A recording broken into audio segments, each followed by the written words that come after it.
everyone. Welcome, and thank you all for joining us for the third time. Today, we are going to learn something very important that can help you learn anything you want in comic drawing.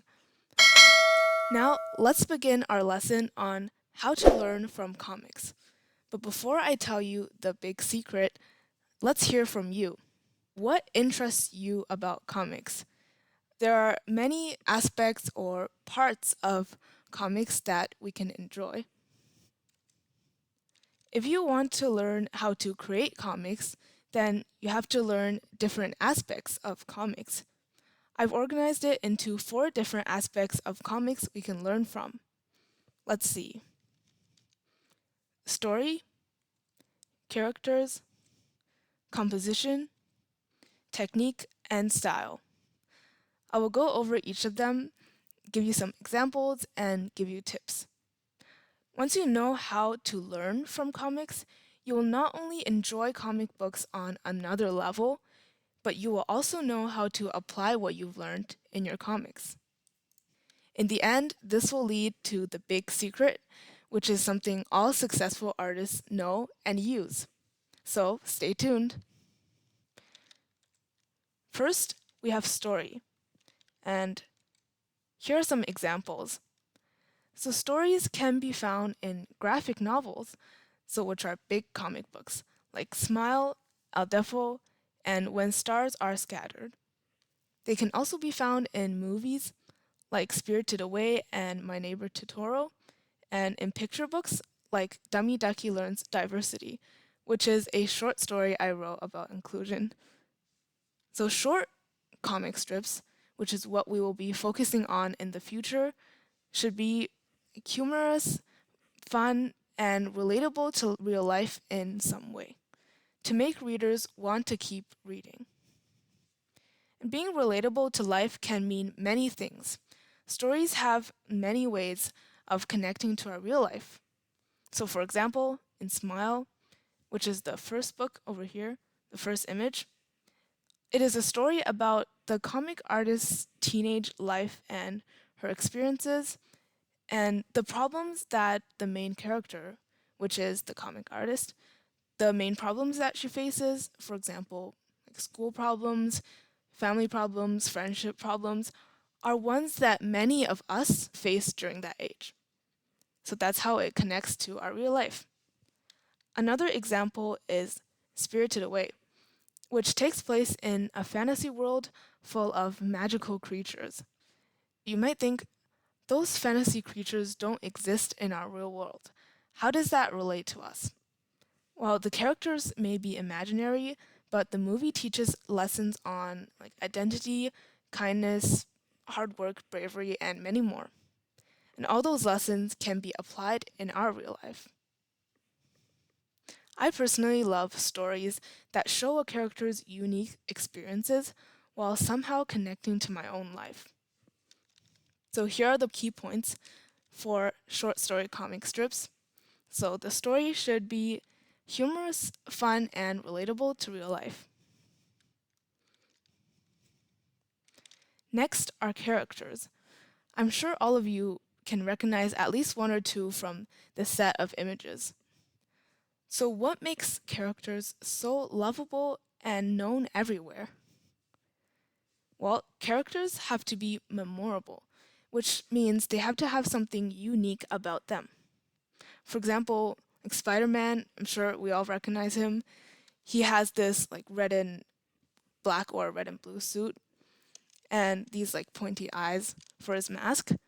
And what makes him unique is his powers, right? No other superhero has his powers. So the characters, they have to be both unique in their personalities and their looks. And we learned about looks before in our avatar and expression lesson, so about like facial features and hairstyle and things like that. Characters also have to be relatable to us in a way. So, for example, the problems they face, their passions, like that means what they love, etc. Just like stories. Here are the key points for characters. They have to be memorable, unique, and relatable to us in a way. Good composition is very important for comics. A comic book is like a movie. Every scene or drawing needs to be expressed well to create an interesting and easy to read comic. Composition means how different things in different scenes are arranged, like the layout of each of the drawings. I'll show you some examples to help you better understand it. Here are examples of pages in comic books, and they all have very different compositions. And so, an example here is the first comic. This is like her sister punching her from a Raina Telgemeier book. And the composition is like the punch is in the middle of the frame. This one, it shows that these two sisters are in their car. And for the second comic, you can see the artist shows both the inside of the spaceship and you can also see the outside of the spaceship. So you can see this is like space and then these aliens. And there are also panels with only a character speaking. For the third panel, it looks a lot like a movie because it has like many different shots. And shots are basically like how far or close the angle is to the character. So the first two panels here are long shots, which means they show a lot of scenery, but the character looks very small. And here are some medium shots. It shows the character grabbing a book. Here's a panel with only the book to like really highlight and show the book. Here are close-up shots. The imaginary camera is very close to their face, and it shows their expression very clearly. And here's another panel with two characters speaking, so it shows how they interact and the dialogue. Every artist has a unique style that makes them stand out. There's a lot to learn just by looking at a drawing and observing the elements of the artist's style. So for example, here's the first image. This is an illustration by French cartoonist Jean-Jacques Sempé, and his art style is it's very comfortable to look at, and he uses loose lines, light colors, and it makes you feel warm and happy. The second image is a short webcomic by a Canadian artist named Cassandra Callan. Her style is a lot of detailed lines. So for example, the hair over here, it looks very realistic, but the overall, it still looks like a cartoon. But she uses a lot of detailed lines, and she also uses a lot of exaggerated expressions. So for example, this expression here. And then for the third image, this is a Studio Ghibli movie, and Studio Ghibli is a Japanese animation studio. They also have a very unique style. So their style is magical and colorful, so they use a lot of vibrant and bright colors. They use a lot of thin lines, and they show a lot of nature. So these two characters, they're both sitting in nature, and they show a lot of blue skies and grass and plants. Now, get ready for the big secret, which is copying comics to learn. This is a very important practice, and this is how artists improve by learning from other artists. So, why should we copy? Well, by copying the work of other artists, we can learn a lot about how those comic artists create those comics, the thoughts behind those comics. We will be able to learn comic techniques such as line, color, composition, expressions, poses, and many more. We will also understand what makes each different comic unique and captivating. When you copy, make sure that you are focused on learning something from the artwork. So ask yourself, what makes this artist's artwork stand out? What do I want to learn from this artist? Is it their line work, the colors they choose, how they draw their characters, or something else? And these examples, they all show a unique style from a different artist. So this one is Cassandra Callan. You can recognize her style by her very detailed lines. This one, Senpei, he uses many like warm and light colors and it makes you feel just really comfortable. This one is Scaredy Squirrel, and the style is basically like very thick lines at like color blocks, so no shading, only just flat colors. This one, the colors are very vibrant and there's also like a lot of thick lines.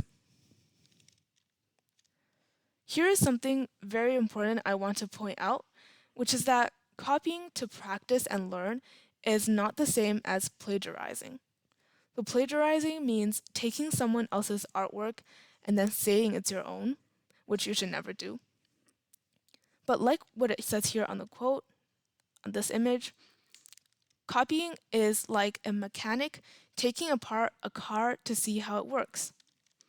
And that makes a lot of sense, right? Here, this is a little quote. Start copying what you love. Copy, copy, copy. At the end of the copy, you will find yourself.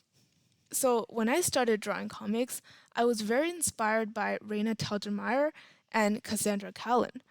I read a lot of their comics and many comics from many different artists. And what I loved was their line art, their character design, and how simple but how humorous their comics are. So I tried to do the same in my own comics, and at last I found my style. Now, how do we copy? Well, there are two ways to copy. The first one, which is an easier way, is putting a piece of paper over the artwork on a window or tablet and then tracing it. The second one, which is a bit more challenging but more effective way, is copying on another piece of paper. So just looking at the artwork and trying to copy it on your own. Today's workshop is to copy a comic style you like. You have a lot of options for this one because you can copy any artist that inspires you. And you can draw anything. You can take out a comic book that you have, like a physical book, or you can search up a comic you like online. And after copying and learning from your favorite artist, you can try out other styles. So, like the ones that are not necessarily your favorite, but you will learn something by copying other styles as well. Keep on experimenting and practicing a lot if you want to get really good at drawing. Here are some examples before we get started to give you some inspiration. The first one is an artwork by Raina Telgemeier, and you can recognize her work by her simple and flowy lines and also her character expressions. The second one is artwork by Senpei, and again, you can recognize his work because it's very comfortable to look at and he uses like loose lines and light colors. The third one is again Cassandra Callan, and she uses many detailed lines and her expressions are very vivid as well. And then lastly, we have Studio Ghibli, and their art style is very magical and colorful and it's very inspired by nature. Now let's get started drawing. Have lots of fun for this one.